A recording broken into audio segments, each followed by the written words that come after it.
Today's cinema scene will be presented in French with subtitles in Arabic, All Scissor Vietnamese, Chinese, English, French, German, Hungarian, Indonesian, Japanese, Korean, Persian, Portuguese, Russian, Slovenian, Spanish and Thai.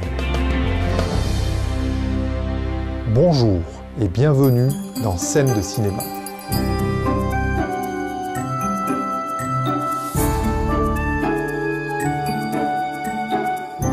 Aujourd'hui, nous présentons 3 films français, La Classe, Le Fils de l'épicier et Avenue Montaigne.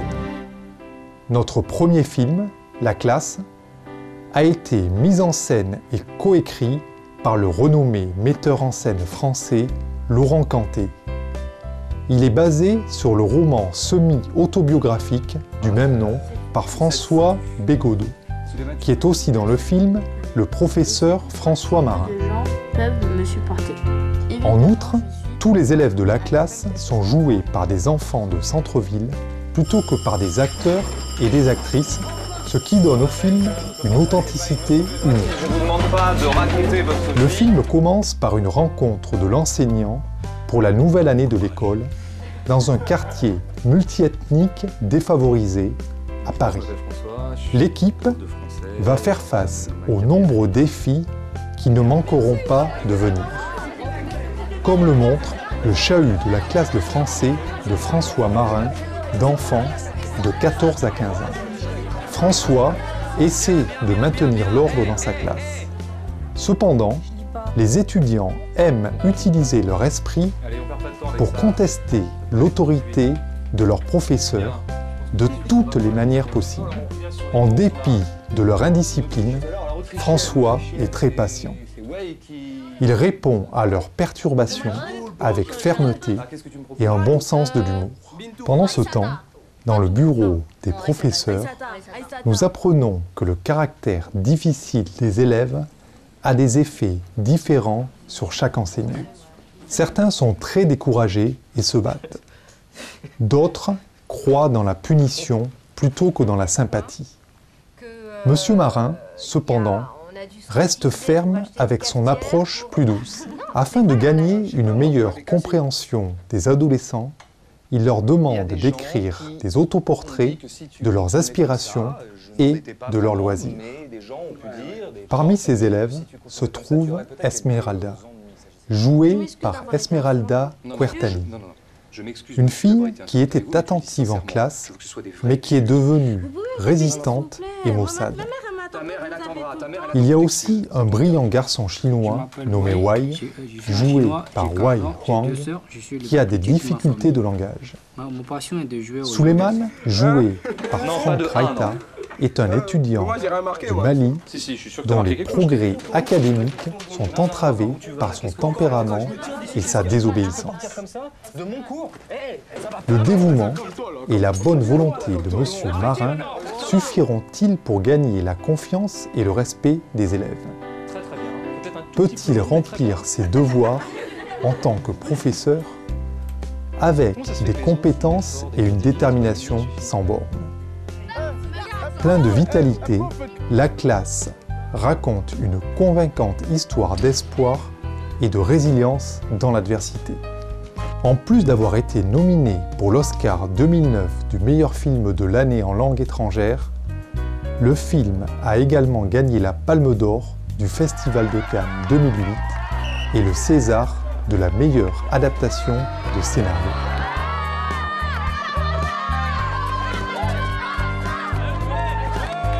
Scène de cinéma revient après ces brefs messages. S'il vous plaît, restez à l'écoute de Supreme Master Télévision.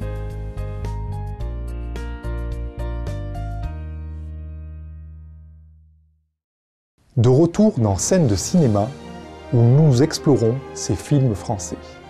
Jetons maintenant un œil au film Le Fils de l'épicier, un film de 2007 dirigé et coécrit par le documentariste français Éric Guirado. Dans la pittoresque Provence en France, le film raconte l'histoire d'un homme obligé de quitter la ville pour aider sa mère à gérer l'épicerie du village dans une région rurale du Sud. Joué par Nicolas Cazalet, Antoine Sforza est un homme de 30 ans menant une vie indifférente à Paris. Manquant d'éthique de travail, il rebondit d'un emploi subalterne à l'autre. Une chose qu'il a réussi à trouver est une étroite amitié avec sa voisine Claire, jouée par Clotilde Esme. Contrairement à Antoine, Claire est indépendante et proactive et fait tout son possible pour être acceptée par une école en Espagne. Antoine et son père, joués par Daniel Duval, ont été éloignés depuis qu'Antoine a quitté son village il y a 10 ans. Quand son père est hospitalisé, la mère d'Antoine lui demande un coup de main pour leur entreprise familiale, une petite épicerie. Monsieur Sforza père était l'épicier ambulant de la communauté, apportant des provisions fraîches à travers les petites routes aux maisons distantes des personnes âgées. À contre-cœur, Antoine accepte de retourner dans sa ville natale pour prendre le rôle de son père. Claire l'accompagne, pensant qu'une région calme et pittoresque l'aiderait à étudier pour ses examens. Quand Antoine commence sa tournée d'épicier, il n'est pas bien accepté par la population locale. Abrupt et froid, il offense souvent ses clients et refuse de les servir plus que ceux qui les payaient pour. Heureusement, l'amicale Claire l'aide pour lui montrer ce que le service à la clientèle signifie en répondant aux besoins de la population locale. Pourtant, à la maison, c'est toujours difficile. Antoine ne s'entend pas avec son frère et, quand son père revient de l'hôpital, la situation ne s'améliore pas. Pendant ce temps, les sentiments d'Antoine pour Claire se développent, mais elle retourne à la ville après avoir fait une erreur égoïste. À présent, à son grand mécontentement, Antoine doit répondre de son engagement avec sa mère uniquement. Comme il poursuit sa tournée d'épicier dans la paisible campagne, le charme du village opère de sa magie sur Antoine, réveillant en lui la chaleur et la compréhension qui pourraient être la clé pour améliorer ses relations. Beau et touchant, Le Fils de l'épicier est un hommage exaltant à apprécier les gens dans nos vies et à profiter de la vie au maximum. Pour son interprétation d'Antoine, Nicolas Cazalet a été nommé pour l'édition 2008 du César du meilleur espoir masculin. Notre dernière présentation est le film Avenue Montaigne, une production de 2006 réalisée par Daniel Thompson, qui a également coécrit le film avec son fils Christopher Thompson. Dans le film, Cécile de France joue la jeune et insouciante Jessica qui se rend à Paris avec rien d'autre qu'un sac à dos et des comptes de sa grand-mère dans sa recherche pour le luxe dans la ville. Elle se dirige immédiatement vers la célèbre Avenue Montaigne, une rue prestigieuse de la mode, du théâtre et de l'art, sans même avoir assez d'argent pour s'offrir un lieu pour y rester. Elle décroche un emploi au bar des théâtres alors que 3 grands événements sont sur le point d'avoir lieu simultanément dans la rue. Une nouvelle pièce avec les actrices populaires Catherine Versen, jouée par Valérie Lemercier, un récital d'un pianiste renommé à l'échelle internationale Jean-François Lefort, joué par Albert Dupontel, et une vente aux enchères de chefs-d'œuvre qui sont vendus par le millionnaire collectionneur d'art Jacques Grumberg, joué par Christopher Thompson.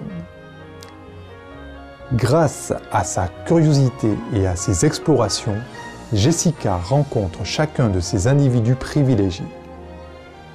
On découvre rapidement sous leur façade glamour des histoires complexes.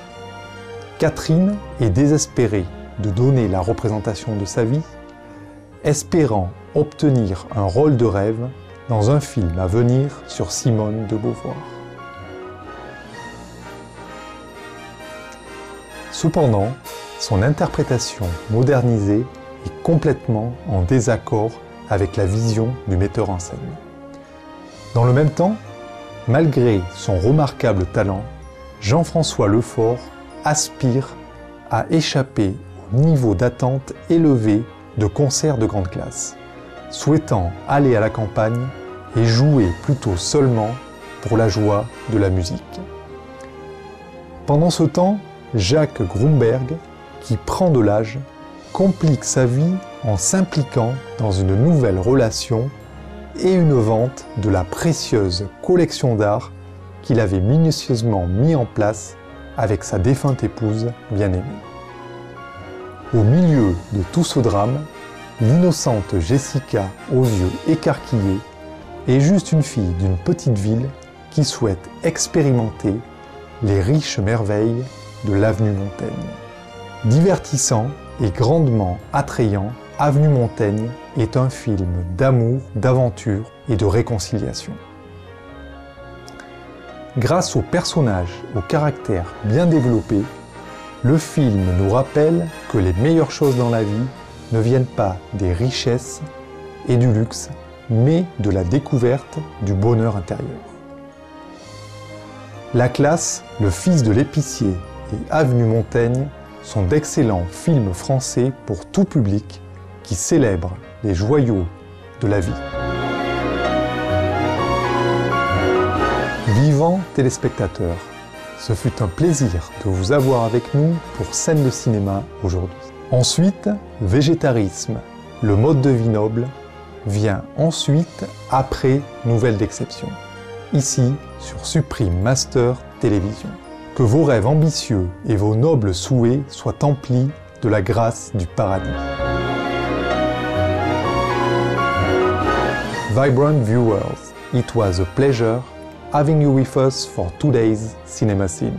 Up next is Vegetarianism, the noble way of living. Coming up after Natwavy News, here on Supreme Master Television. May your lofty dreams and noble wishes be fulfilled under heaven's grace. For more details, please visit www.suprememastertv.com/CS